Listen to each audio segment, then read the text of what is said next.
என்ன சொல்ல, அவர் வீட்டுக்கு உதவி கேட்டு போனால் அங்கே உதவி செய்கிற நேரத்தில் வீட்டுக்கு திரும்பி ஒரு நேரத்தில் அவங்க வீட்டில் அடுப்பு எரியுமா, உலை கொதிக்கும். அந்த அளவிற்கு தான் சம்பாதித்த பணத்தை எல்லாம் ஏழை எளிய மக்களுக்காக வாரி வாரி வழங்கி வருபவர்களுக்கு, இல்லம் தேடி வருபவர்களுக்கு அரிசி உணவளித்து வயிறு பசியோடு போகக்கூடாது என்ற வகையில் அவருடைய வயிற்று பசியை தீர்த்து வைத்து சத்துணவு திட்டம் தந்து இன்றைக்கு ஐநா சபை பாராட்டுகின்ற ஒரு உன்னதமான திட்டமாக இருக்கின்ற சத்துணவை அளித்து திரைப்படத்துறையிலும் சரி, கலைத்துறையிலும் சரி, அரசியலும் சரி, நிர்வாகத்திலும் சரி கோலோச்சிய ஒரு மாமனிதர். இது 108வது பிறந்த விழா பொதுக்கூட்டம்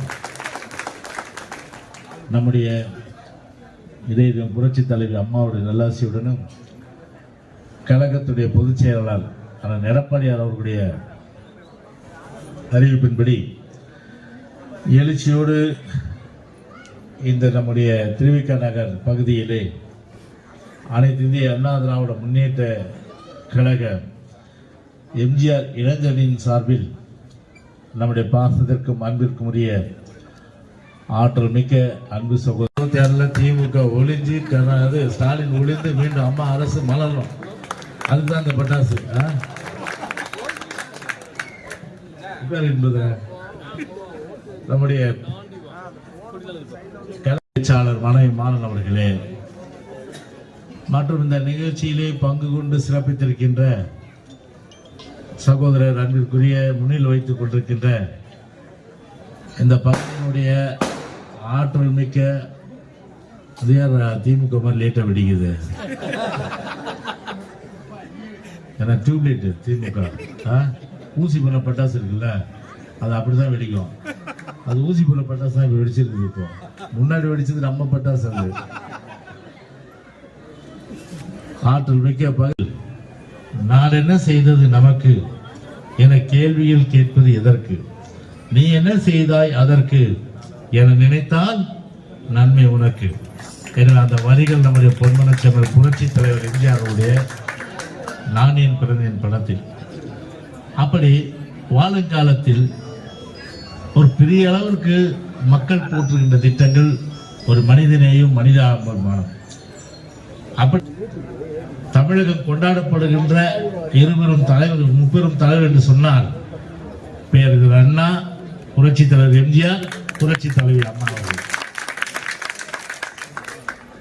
என்னதான் டிஎம்கே பில்டப் கொடுத்தாலும் சரி, அவங்க அப்பாவுக்கும் கக்கூசுல அவங்க அப்பா பேரு, கடல்ல பேனா சிலை, முட்டுக்காலில் 500 சில்லற கோடிக்கு அங்கே இது ஒரு பெரிய அளவுக்கு ஒரு பன்னாட்டு மையமா.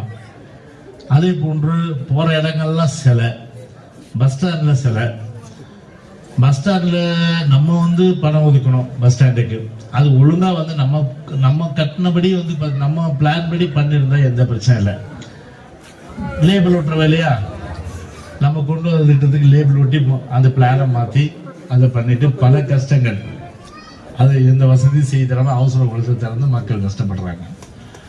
அந்த நுழைவாயிலையும் சில ஒரு போறவங்க நல்ல முகத்தில் முடிச்சுட்டு போனா நல்லது நடக்கும். இவங்க முகத்தில் முடிச்சுட்டு போனா நல்லது நடக்குமா? நடக்காது. அந்த மாதிரி பார்த்தீங்கன்னா அங்கேயும் சிலை. இப்படி திரும்புற பக்கம்லாம் பார்த்தீங்கன்னா ஸ்டாலினை பொறுத்தவரை இந்த 4 வருஷத்துல பார்த்தீங்கன்னா அவங்க அப்பாவுக்கு செலவிக்கிறது, அவங்க அப்பாவுக்கு கட்டிடம் பேர்ல வச்சு பேரை திறக்கிறது, இப்படிதான் ஒரு பொழுது ஓட்டுறாங்க.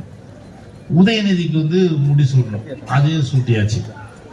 உதயநிதிக்கு முடி சூட்டி என்ன தேனும் பால ஆற ஓடுதுங்க சொல்லுங்க? திருவிக்கரையில் ஓடுதாங்க, சாக்கடை தண்ணி தான் ஓடுது. மழை காலத்தில் இன்னும் இவ்வளோ தூரம் தண்ணியில் நம்ம கஷ்டப்பட வேண்டிய ஒரு நிலைமைக்கு இருக்கோம். இந்த டிவிஷன் பொறுத்தவரை யாரு? ஒரு குழந்தை மேயர், பெரியாருடைய டிவிஷன். இது இல்லையா? எப்படி இருந்தாலும் மேயர் சென்னைக்கு பக்கத்து டிவிஷன், அந்த டிவிஷன் ஆகிட்டோம்.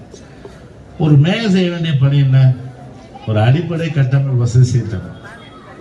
ஒரு கழிவுநீர் போகக்கூடிய வசதி, ஒரு சாலைகள் குண்டுக்குழி இல்லாமல் பார்த்துக்கணும், மழைநீர் தேங்காய் மழைநீர் கால்வாயில் தூர்வாரி எல்லாமே வந்து மழைநீர் போகிற அளவுக்கு செய்யணும். அதுக்கப்புறம் பார்த்தீங்கன்னா வந்து மற்ற விஷயங்கள் பார்த்தா சமுதாய கூடங்கள், அதே போன்று அடிப்படை கட்டமைப்பு வசதிகளை வந்து செய்து தருவது ஒரு சென்னை மாநகராட்சியுடைய முக்கிய பொறுப்பு. ஆனால் ஒரு மேயர் இருக்கின்ற சட்டமன்ற தொகுதி, ஒரு மேயர் இருக்கின்ற பக்கத்து இந்த தொகுதியிலேயே இந்த வட்டத்திலேயே எந்த அளவுக்கு பார்த்தீங்கன்னா மழைக்காலங்களில் ஒரு மோசமான அளவுக்கு இடுப்பளவு சரி முழங்கால அளவுக்கு தண்ணி நின்று மக்கள் போகிற அளவுக்கு ஒரு நிலைமை இருக்கிறான். அப்போ என்ன வந்து பண்ணுறாங்க, நம்ம வந்து தூர் வாடணும், மழை காலத்தில் தண்ணி நிற்காம பண்ணோம், அதை மெயின்டைன் பண்ணாலே போதும். அதை மெயின்டைன் பண்ணுறதுக்கு எந்த வக்கு இல்லை, துப்பு இல்லை இந்த ஆட்சிக்கும், இந்த சென்னை மாநகராட்சிக்கும், மேயருக்கும்.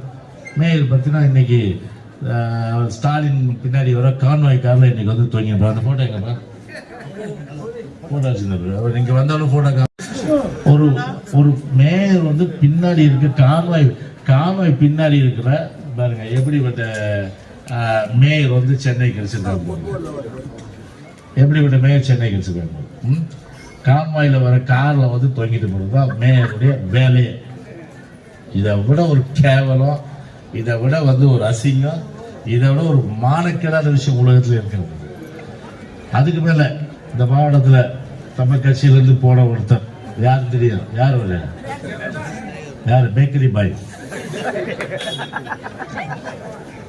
அவரு பண்ற அல்லப்புற இருக்க அம்மா மைக்கை பூச்சா சொல்லுவாரு, வானத்துல நட்சத்திரங்கள் கூட்டம், அப்படியே கடல் தண்ணி பொங்கி வந்துடும், மலைகள் இருக்குல்ல அப்படியே பேர்ந்து வந்துடுமா. அவர் சொல்ற கம்பி கட்டுறது கதையே இல்லை. ஒரு வட சென்னை மேம்பாட்டுக்கு கிட்டத்தட்ட வந்து 16,000 கோடியில் வந்து அன்னைக்கு நாங்கள் கொண்டு வந்த திட்டம். அந்த திட்டத்துக்கு லேபிள் போட்டு ஸ்டாலின் வச்சு ஒரு 4-5 நாள் முன்னாடி வந்து சில திட்டங்கள் திறக்கிறாங்க. கிட்டத்தட்ட 5 வருஷத்துல 16,000 கோடி ஒதுக்கணும். ஆனா இப்போ ஆட்சி பொறுப்பேற்று 4 வருஷத்துல நான் கணக்கு கேட்கிறேன், எத்தனை கோடி, எவ்வளோ 1000 கோடி ரூபாய் வந்து பார்த்தீங்கன்னா நீங்க ஒதுக்கணும். 5 வருஷத்துல 16,000 கோடினா கிட்டத்தட்ட வந்து ஒரு வருஷத்துக்கு வந்து கிட்டத்தட்ட ஸ்டாலின் மாதிரி நான் தவறா கணக்கு சொல்ல, 2,500 + 1,500 எவ்வளோ, எம்ஜிஆர் அவரை தான் சொல்ல வேண்டும்.